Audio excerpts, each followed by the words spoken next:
City న్యూస్కు స్వాగతం. ముఖ్యమంత్రి చంద్రబాబు నాయుడు, ఉప ముఖ్యమంత్రి పవన్ కళ్యాణ్ రాష్ట్ర వ్యాప్తంగా అనేక అభివృద్ధి కార్యక్రమాలు చేపట్టారని ఎంపీ వల్లభనేని బాలశౌరి తెలిపారు. ముఖ్యమంత్రి చంద్రబాబు నాయుడు, ఉప ముఖ్యమంత్రి పవన్ కళ్యాణ్ రాష్ట్ర వ్యాప్తంగా అనేక అభివృద్ధి కార్యక్రమాలు చేపట్టారని ఎంపీ బాలశౌరి తెలిపారు.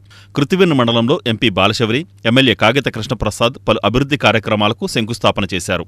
కృత్తివెన్ను గ్రామం 21BL రోడ్డు నుండి గర్సిపూడి, చందాల, పడతడికి, దండుదారి వరకు రోడ్డు నిర్మాణం శంకుస్థాపన నిర్వహించారు. అనంతరం చిన్నగొల్లపాలెం గ్రామంలో కెనరా బ్యాంక్ CSR నిధులు సుమారు 40 లక్షల రూపాయలతో మల్టీపర్పస్ కమ్యూనిటీ హాల్ భవన నిర్మాణానికి శంకుస్థాపన చేశారు. ఈ సందర్భంగా ఎంపీ బాలశౌరి మాట్లాడుతూ చిన్నగొల్లపాలెం గ్రామంలో ప్రజలకు అనేక సమస్యలు ఉన్నట్లు తమ దృష్టికి తీసుకొచ్చారని, ముఖ్యంగా ఆటుపోట్లకు చిన్నగొల్లపాలెం దీవి కోతకు గురవుతూ తమ పంట పొలాలు ముంపుకు గురవుతున్నాయని తమ దృష్టికి తీసుకొచ్చారని, దానిపై నివేదిక తయారు చేయవలసిందిగా ఎమ్మెల్యే కాగిత కృష్ణప్రసాద్కు తెలిపానన్నారు. అనంతరం మాట్లాడిన ఎమ్మెల్యే కాగిత కృష్ణప్రసాద్ అభివృద్ధి తన లక్ష్యంగా పనిచేసే వ్యక్తి ఎంపీ బాలశౌరి అని పేర్కొన్నారు.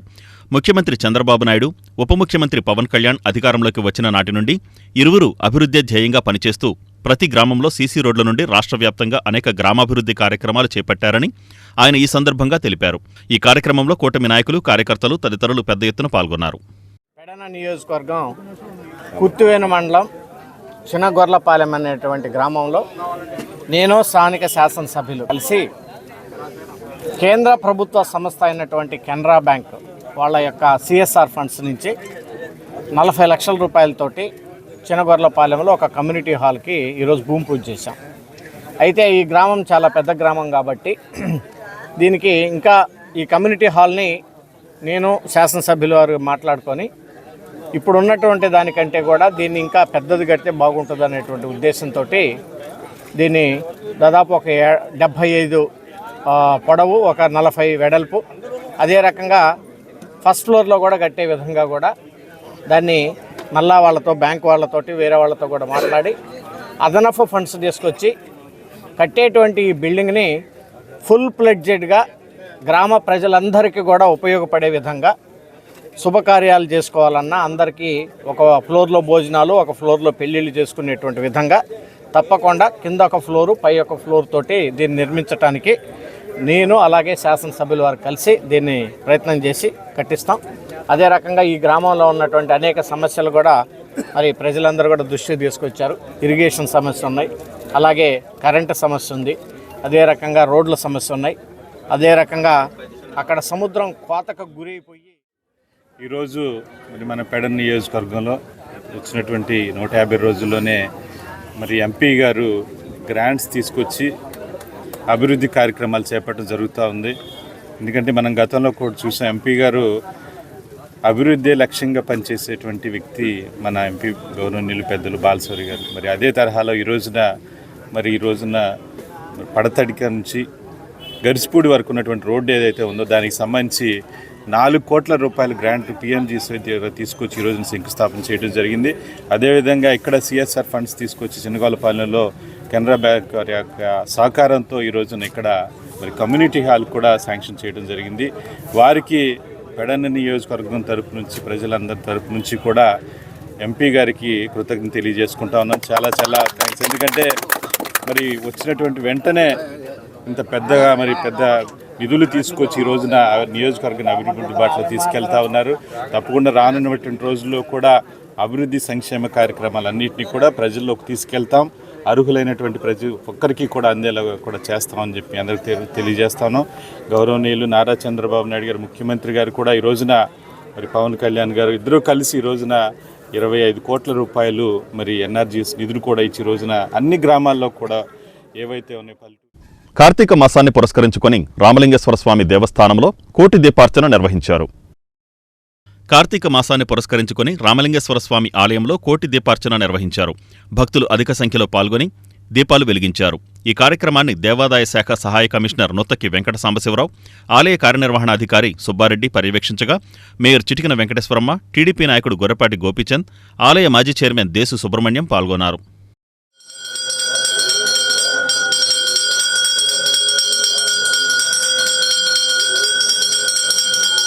मुहूर्ते श्री महाविष्णोः कल्पे दैवस्य प्रदेशे कृष्णा गोदावरी एवं गुण కూడా మీ గోత్రము సుఖమయ సిద్ధ్యర్థం సకలస్కి గజానన మహారాజ్ కి సహస్రాక్ష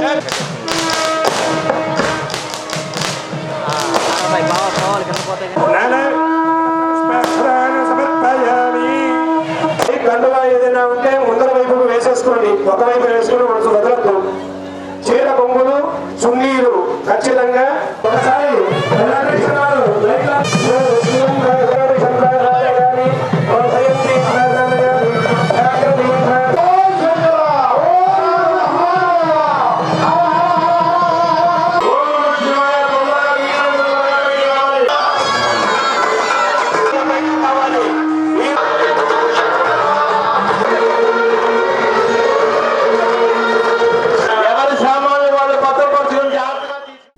శ్రీ సత్యసాయిబాబా 99వ జయంతి వేడుకలలో భాగంగా ప్రభుత్వ వృద్ధాశ్రమంలో నామ సంకీర్తన, అన్నదానం నిర్వహించారు. శ్రీ సత్యసాయిబాబా 99వ జన్మదినోత్సవ వేడుకలలో భాగంగా ప్రభుత్వ వృద్ధాశ్రమంలో నామ సంకీర్తన, అన్నదానము నిర్వహించారు. శ్రీ సత్యసాయిబాబా 99వ జన్మదినోత్సవ వేడుకలలో 3వ రోజు ప్రభుత్వ వృద్ధాశ్రమంలో నామ సంకీర్తన, అన్నదానము, సత్సంగము నిర్వహించారు. ఈ సందర్భంగా వృద్ధులందరికీ కాస్మెటిక్స్ పంపిణీ చేశారు. ఈ సందర్భంగా స్టడీ సర్కిల్ ఇన్ఛార్జి ఎన్ ఫణిప్రశాంత్ మాట్లాడుతూ, ప్రతి మనిషికి చివరి దశ వృద్ధాప్యమని, పిల్లలు చూడలేని తల్లిదండ్రులు వృద్ధాశ్రమంలో చేరుతున్నారని, వారిని ప్రభుత్వం, స్వచ్ఛంద సంస్థలు గౌరవభావాల్ని చూపాలని పేర్కొన్నారు. సమితి కన్వీనర్ పోతుకూచి ఆంజనేయ కుమార్ మాట్లాడుతూ, శీతాకాలం కాబట్టి ఇచ్చిన దుప్పట్లు, వ్యాజ్లైన్లు ఉపయోగించుకోవాలని కోరారు. ఈ కార్యక్రమంలో వై సాయిబాబు, వరప్రసాద్, వై సుబ్రహ్మణ్యం, రామ్మూర్తులతో పాటు బి శైలజ, కొట్టి నాగమణి, ఎన్ ప్రమీల, సిహెచ్ ప్రమీల, రాజేశ్వరి, లక్ష్మీబాయి తదితరులు పాల్గొన్నారు.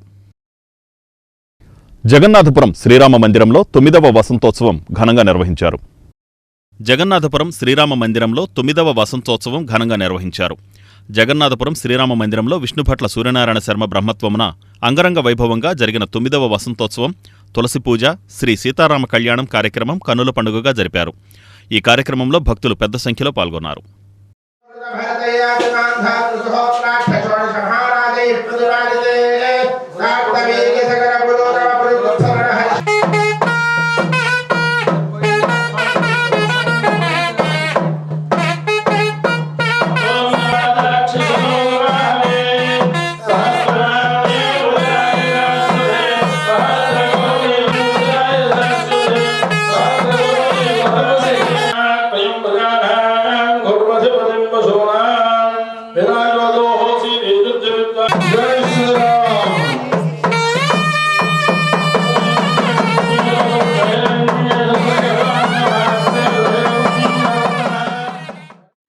ప్రాచీనమైనటువంటి విగ్రహాలని నూతన దేవాలయంలో ప్రతిష్ఠ చేసుకోవడం అనే కార్యక్రమం జరిగింది. ఇది జరిగి 9 సంవత్సరములైన సందర్భంలో నవమ వసంతోత్సవ కార్యక్రమం ఈ రోజున అత్యంత వైభవోపేతంగా ఈరోజు ఉదయం నుంచి స్వామివారి మూలమూర్తులకు స్నపన తిరుమంజనంతో ప్రారంభమై కళాన్యాస హోమాలు, లక్ష తులసి పూజా కార్యక్రమాలు, అలాగే ఈ పూట సీతారామ కళ్యాణ మహోత్సవం చాలా వైభవంగా భక్తజనుల యొక్క ఆనంద హర్షాతిరేకాల మధ్య చాలా వైభవంగా జరుగుతోంది.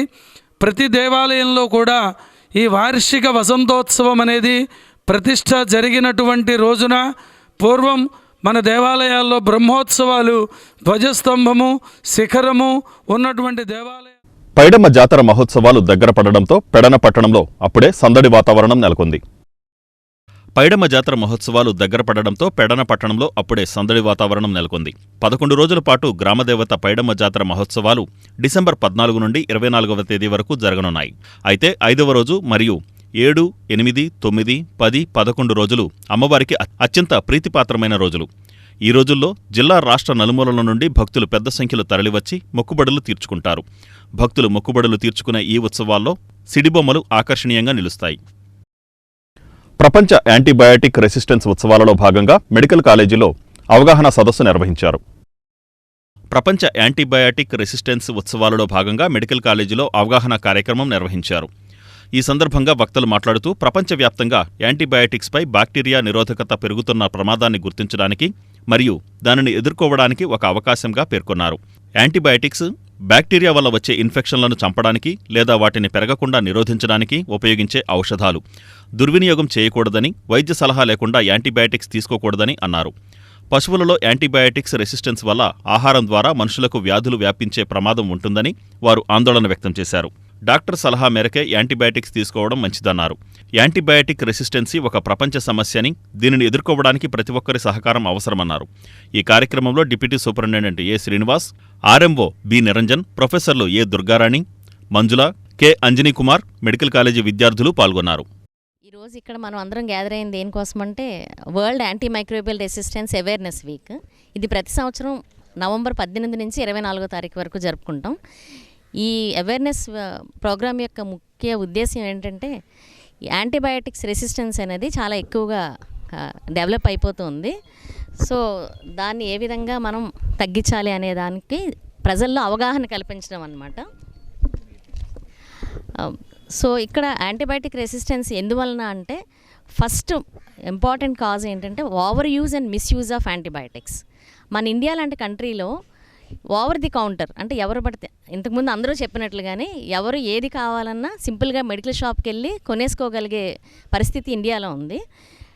మిగతా దేశాల్లో లైక్ అమెరికా కానీ మిగతా ఏ కంట్రీలో కూడా over the counter antibiotics availability లేదు. అందువలన మనతో పోల్చి చూస్తే ఆ దేశాల్లో ఏఎంఆర్ చాలా తక్కువ. మన దేశంలో ఈ over the counter availability of drugs ఒక్కటే కాకుండా ఈ పౌల్ట్రీస్లో కానీ లేకపోతే ఈ వెటర్నరీ వీటన్నిటిలో కూడా యాంటీబయాటిక్ యూసేజ్, ఇప్పుడు ఈ పాలు ఇవన్నిటిలో కూడా యాంటీబయాటిక్స్ వాడడం వలన మనం అవేర్నెస్ కార్యక్రమం జరుగుతుంది. ఈ కార్యక్రమంలో భాగంగానే అంటే ఒక ప్రొఫెషన్లో ఉంటున్నాం కాబట్టి మనం ఈ ప్రభుత్వ సమగ్ర హాస్పిటల్ మన డిస్ట్రిక్ట్ జనరల్ హాస్పిటల్లో ఉంటున్నాము, ఆ ప్రొఫెషన్లో ఉంటున్నాము కాబట్టి సమాజానికి దీని మీద ఎంతో కొంత అవేర్నెస్ క్రియేట్ చేయడం, అంటే చదువుకున్న వాళ్ళందరూ ఏదో విధంగా ఆన్లైన్లో కానీ ఏదో విధంగా తెలుసుకుంటారు. మనం ఏంటంటే అప్పుడే ఉన్న సమాజంలో ఉన్నటువంటి అన్ని రకాల సెక్టర్స్ కూడా ఈ బాబు ద్వారా మీడియా ద్వారా యాంటీబయాటిక్స్ యూసేజ్ని మనం ఎలా పడితే అలా కూరగాయలు కొనుక్కున్నట్టు లేకపోతే పచారీ సరుకులు కొనుక్కున్నట్టు రోజు వెళ్ళి ఒక ట్యాబ్లెట్, రోజు వెళ్ళి 2 ట్యాబ్లెట్లు కొనుక్కోకుండా మనం ఒక డాక్టర్ దగ్గరికి వెళ్ళి, క్వాలిఫైడ్ డాక్టర్ దగ్గరికి వెళ్ళి మనకు నిజంగా జబ్బు ఏంటి, దానివల్ల జబ్బు వల్ల ఏది పని చేస్తుంది, ప్రతిదానికి యాంటీబయాటిక్స్ అనేది మనం తెలుసుకుని ఊరినే అన్నసరిగా మనకి డబ్బులు ఖర్చు అవుతున్నాయి, అన్నసరిగా మన బాడీలో ఇమ్యూనిటీ తగ్గిపోతుంది, అన్నసరిగా ఇంకొకరికి నిజమైన అవసరం పడినప్పుడు కూడా దాని ఆవశ్యకత పోతుంది. క్రీడలు దేహదారుఢ్యానికి, మానసికోల్లాసానికి దోహదపడతాయని కొల్లు ఫౌండేషన్ నిర్వాహకురాలు కొల్లు నీలిమ అన్నారు. క్రీడలు దేహదారుఢ్యానికి, మానసికోల్లాసానికి దోహదపడతాయని కొల్లు ఫౌండేషన్ నిర్వాహకురాలు కొల్లు నీలిమ పేర్కొన్నారు. నోబుల్ కాలేజీ ఆవరణలో కొల్లు ఫౌండేషన్ ఆధ్వర్యంలో నిర్వహిస్తున్న క్రికెట్ పోటీలను ఆమె ప్రారంభించారు. ఈ సందర్భంగా కొల్లు నీలిమ మాట్లాడుతూ అనుక్షణం చదువులతో సతమతమయ్యే విద్యార్థులకు క్రీడలు ఆటవిడుపు లాంటివన్నారు. క్రీడల వల్ల దేహదారుఢ్యం, మానసికోల్లాసం ఏర్పడతాయని ఆమె పేర్కొంటూ మానసిక ఒత్తిడుల నుంచి క్రీడలు ఉపశమనం కలిగిస్తాయన్నారు. మొత్తం 50కి పైగా క్రికెట్ టీములు ఈ పోటీలలో పాల్గొంటున్నాయన్నారు.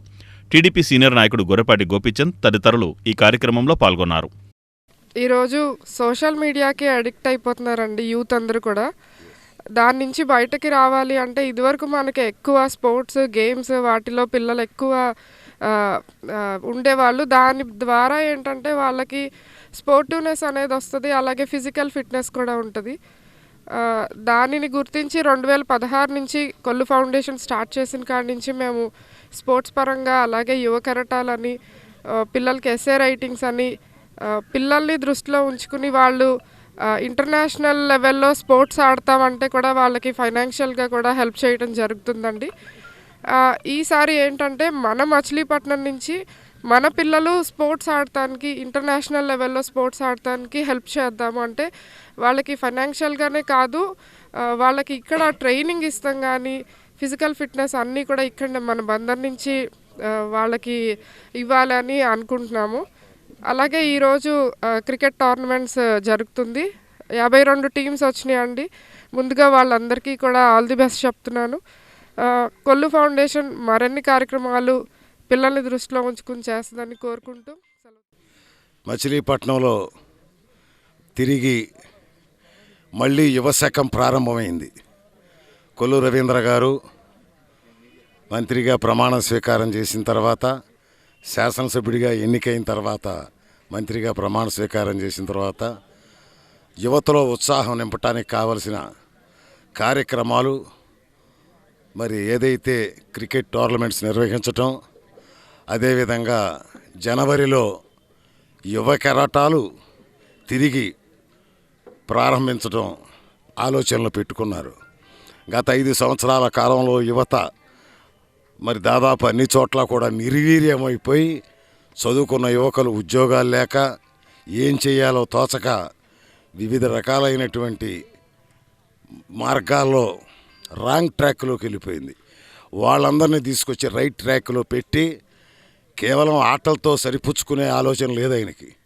ఖచ్చితంగా ఎవరైతే విద్యను అభ్యసించి అర్హత కలిగినప్పటికీ కూడా ఉద్యోగాలు లేక అవస్థపడుతున్నారో, కేవలం 1.5-2 సంవత్సరాల కాలంలో బందరు పోర్టు ప్రారంభించి తీరుతాం. ఆయన ఆ రకంగా అడుగులు వేస్తున్నారు. దాదాపు కంటైనర్ కార్పొరేషన్ ద్వారా లోకల్ వాళ్ళకి 5,000 మందికి ఉద్యోగాలు ఇవ్వటానికి ప్రణాళికలు సిద్ధం చేసుకున్నారు. 2014 నుంచి 19 వరకు ఏవైతే మనం జరుపుకున్నామో మళ్ళీ ఆ ప్రోగ్రామ్స్ అనేవి పునరావృతం అవడం చాలా సంతోషంగా ఉంది. కొల్లు రవీంద్ర గారు వచ్చారు అంటేనే అభివృద్ధికి నాంది పడినట్టు, అలాగే యువతను కూడా వాళ్ళలో ఉన్న టాలెంట్ని గుర్తించి వాళ్ళకంటూ ఒక గోల్ను పెట్టుకునే దిశగా నడిపించే వ్యక్తి ఎవరైనా ఉన్నారు అంటే కనుక కొల్లు రవీంద్ర గారు. అప్పుడు చూసాము, మళ్ళీ గత 5 సంవత్సరాలు యువతని నిర్వీర్యం చేసి, ఎందుకు పనికిరాని వారిలాగా చేసేసి, జాబ్స్ లేక, వాళ్ళలో ఉన్న టాలెంట్ని బయటకు తీసేవాళ్ళు లేక చాలా అవస్థలు పడ్డారు. మళ్ళీ ఈ 2024లో కొల్లు రవీంద్ర గారి ఆధ్వర్యంలో, కొల్లు ఫౌండేషన్ ఆధ్వర్యంలో చైర్మన్ కొల్లు నీలిమ గారు యువతను ప్రోత్సహించి ఈ టోర్నమెంట్. ఈ వార్తలు ఇంతటితో సమాప్తం. నమస్కారం.